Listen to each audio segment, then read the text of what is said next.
2000 Jeep Grand Cherokee with the 4-liter straight six. Oil pressure issue, and also running rough when startup. So here we go. Alright, oil pressure is about 8 psi. Running rough and knocking, and I am not counting any misfires.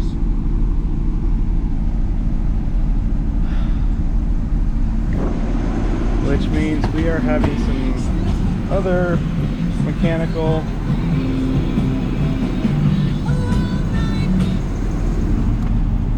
engine issues. Let's see here.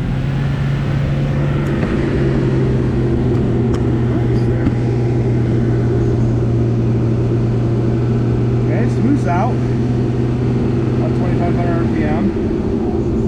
Let's see here. Okay, so now it's not making any, it's not running rough. And still not counting any misfires. Oil pressure still at 8 psi. Minimum spec is 13 psi. So, yeah, we have something going on that we need to diagnose. Either I need to put a new oil pump in it and go from there and see if that takes care of the issue, or we have something else going on. This engine does have 210,000 miles on it, so yeah, let's put an oil pump in it and see what we got going on, see if that fixes the issue. While you're cruising on the highway, it's got like 40 psi, so it's got plenty of pressure at the highway. It's just only when you come to a stop or in town, stoplights, after you get gas, and the engine's hot, the oil pressure goes down. So obviously, living in Phoenix, that's not something we want. So we want to get it taken care of so we can have it operating and working good. So this is my wife's Jeep, by the way, so obviously I need to get it fixed. I'm hoping that I do not have to pull the engine and rebuild it, because with that running rough with no misfires, that is scaring me. So we'll see. Hopefully we can get this taken care of and get it resolved for her so she can get back and driving it and using it for work. And yeah, so I'll get an oil pump come in and get it put in, and we'll see if it takes care of the situation. Alright, well, until next time, we'll see you in a bit. What? Hey, welcome back. So, I tried to do a time lapse of me taking everything off the engine and getting the engine pulled out, but then realized that I didn't start it. So, here's where we are. I got the bumper, the grill, the headlights out, I got everything out, so we pretty much have only the motor mounts in and the bell housing bolts and the torque converter bolts I got to remove. So I'm going to set you up and have you follow along, and I'm going to get this engine out. So we are almost there. Just a bunch more bolts and we'll get it done. See you in a few.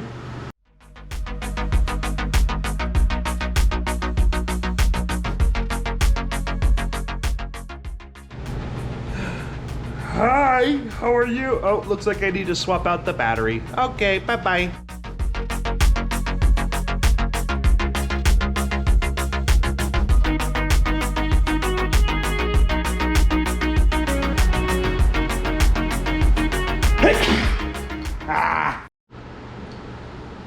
All right, well, I got the engine out.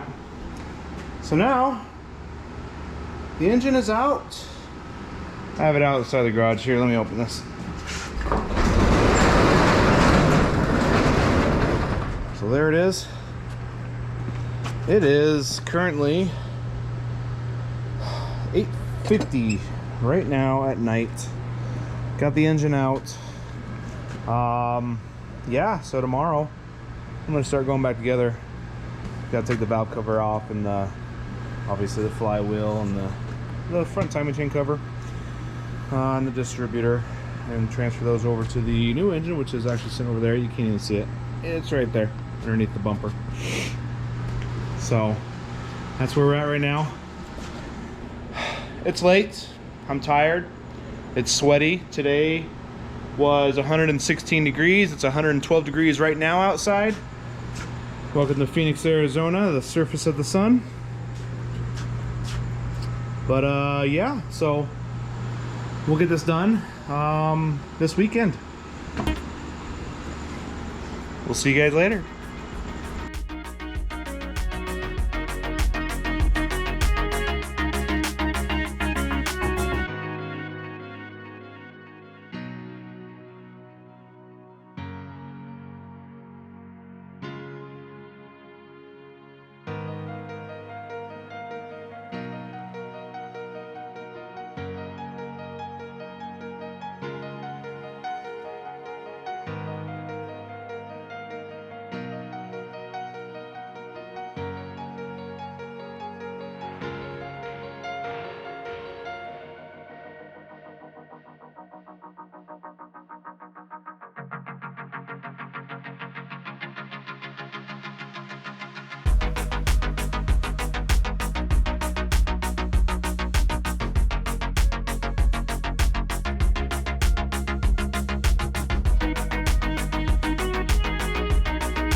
All right, welcome back. So the Jeep is done.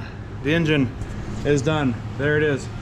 I'm about to go take it on its first road test, and take you along with me, but it's nighttime and the GoPro doesn't really do a good job with nighttime light. So I'm gonna go drive it, and yeah, everything seems to be checking out good. No leaks.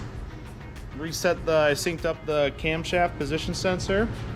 AC is nice and cold, so we're gonna go drive it and we're gonna enjoy it. So got a break in the ring, so probably about 500 miles I'll do another oil change, so we'll do that and then we'll get it done. We'll see you next time. Hey, welcome back. So I got the engine done on the Jeep, got the truck running. I had to do a couple things to finish up some drivability issues, but it's running great now. This is just continuation. I have the old engine here on the engine stand. and I'm going to tear it apart and let's see what's going on. So far I have all the rocker arms off and the head bolts out. So I'm gonna pull the head off, pull all the bearings apart, pull the cam out, and we are going to see where we have failed on this motor.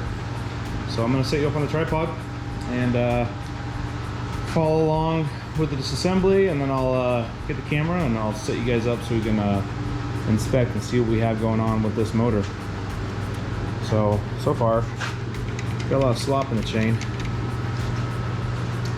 But yeah, well, let's get it apart and see what we got to do this thing. Maybe we'll rebuild it and sell it, or turn it into a stroker motor or something. I don't know. I haven't figured out what I want to do with this motor yet. See you in a few.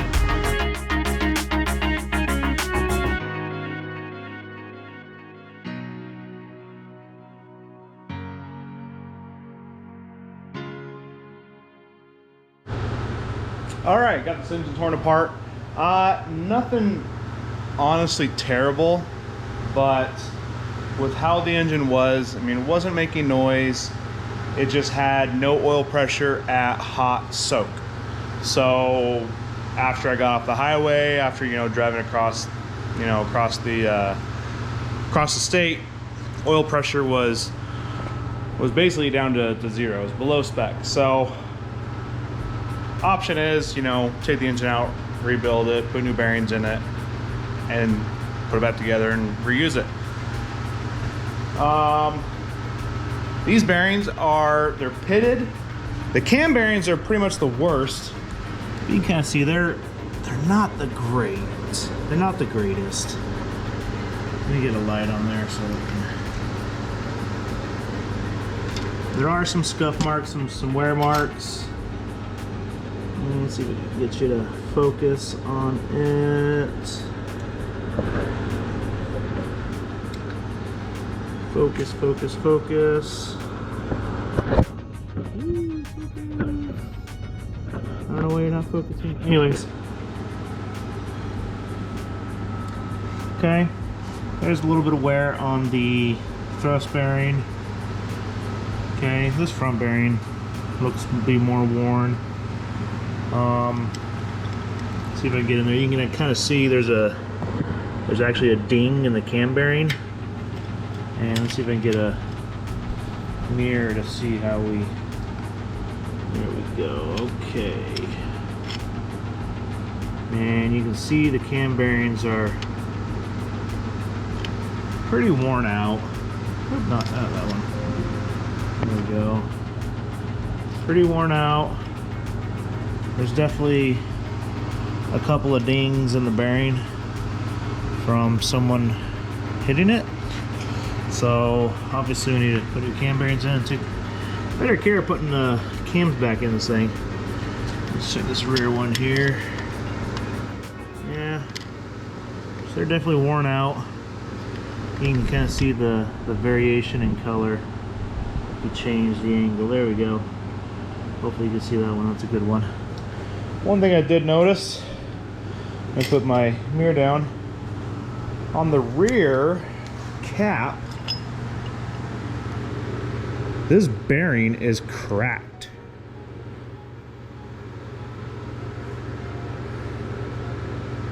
So it's actually starting to come apart. And is in pretty bad shape. And that would definitely explain why I didn't have any. See, that one's starting to come. Oh, that maybe. Just real pitted. There's a good wear spot right here in the center. Maybe I'll wipe these down.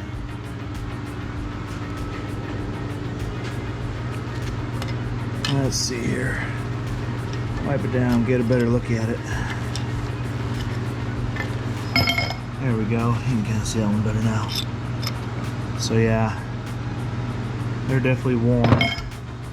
All the main bearings are worn out. Yeah, look at that groove. So on the crankshaft itself, I can feel my nails catching. So I may need to take some emery cloth to this That one's really bad right there. Let's check back here on this one. Yeah. So we'll take an emery cloth or take the crank to get machine work done. And yeah, get it cleaned up, get it sent out, and we'll get this engine back together. So now we'll just need to decide what I want to do. If I want to turn it into a stroker motor, put a stroker crank and a bigger cam in it, get more performance out of it, and you know, sell it as like a rock crawler engine, or get some more torque and more power out of this motor. Yeah, so that's what we have going on. All the pistons look relatively good, not too bad. Same thing with the connecting rod bearings. They just have some pitting and some scoring marks, but I guarantee you they're all out of spec and all worn out. So, well, that's what we have. A couple of things I'm concerned about on this camshaft is you can see where the cam is, where the lifter's been riding on the lobe, and how there's a little bit of pitting on the camshaft. So I may be putting a new cam in this motor as well anyway. And that's what I was expecting too, because you can kind of see the underneath when you have the oil pan off, you can see the camshaft underneath. And I noticed the pitting, so I anticipated probably replacing the camshaft. Overall, the block is in really good shape, and so it just needs a refresh. And I think what I'm going to do is, when I got time, I'm going to refresh this motor, get it built back up, just sell it, make some money, make some side money, make some money back from my investment of putting a remanufactured engine in the Jeep. Nice thing is that engine I put in has a 3-year warranty, so at least it'll, anything goes wrong with that, I got a 3-year warranty, and if anything goes wrong with that, I had this motor that I can use to put it back together and put it in the Jeep and get it to run. So yeah. Well, thank you for following along with this project. This was my wife's Jeep that I was working on. We had a few things go wrong with our vehicles. I had my Suburban engine had an issue with one of the cylinders. Here's the engine right here. Got the cylinder out, still waiting for parts to come in. There's the other Suburban right there. And then that other Suburban that had a crankshaft position sensor go bad. My son's car had a AC compressor, and someone broke the windows on it. So this all happened in 1 month's time. So I've been busy, you know, just fixing everything and getting everything back up and into square one, so we can get our vehicles back up and running. So they're all up and running except for my square body Suburban that I'm waiting on parts for the engine. And then once the parts come in, I'll be putting the engine back together, and then we'll be get that thing done. That'll be another video. I have some other videos of that when taking the engine out and turning it down, and when I go back together, I'll be putting videos for that, going back together, and just another episode of rebuilding the blown up engine. What I had was, I believe, a fuel injector go lean, causing my engine to go boom just on one cylinder. Luckily, it didn't do any damage to the block. The block is still in good condition. Just had to hone it out by 2,000ths and still within spec. Checked with my machine shop, and they said it should be fine, so we'll be good. That's what we got going on. A couple other projects I have that I want to do is I got a 66 Chevelle that I need to start working on. It's back there in pieces right now. Got to do a lot of body work to it, frame off restoration, deciding what motor I want to do, what transmission I want to do, so that's still in the works. Considering making it all-wheel drive, so that'll be fun cars, have an all-wheel drive Chevelle. So that'll be probably a future video that we can put out. And as for now, thank you for watching, and hope you enjoyed the content. And if questions, comments, concerns, let me know. If there's something I'm doing wrong that I could do better, let me know. If there's something you want to see happen, a project in the future, let me know. I got a lot of ideas, and my neighbor has a lot of old cars here that I would love to see personally get back on the road. But that'll be a whole another video. So just going through that, just walking around the property here and seeing what you guys want to see. We have a 65 Chevy GMC pickup. We have a 66 Ford Fairlane. We have a 1960 Chevy Brookwood wagon. There's I think it's a 64 Ford Marlin back there. 1953 Willys pickup. So there's a lot of potential here, and I think we can have a lot of fun by fixing these cars up, getting them running. Yeah. So hope you guys enjoyed, and stay tuned. We'll have some more content for you, and yeah, enjoy. Thank you for watching. We'll see you next time.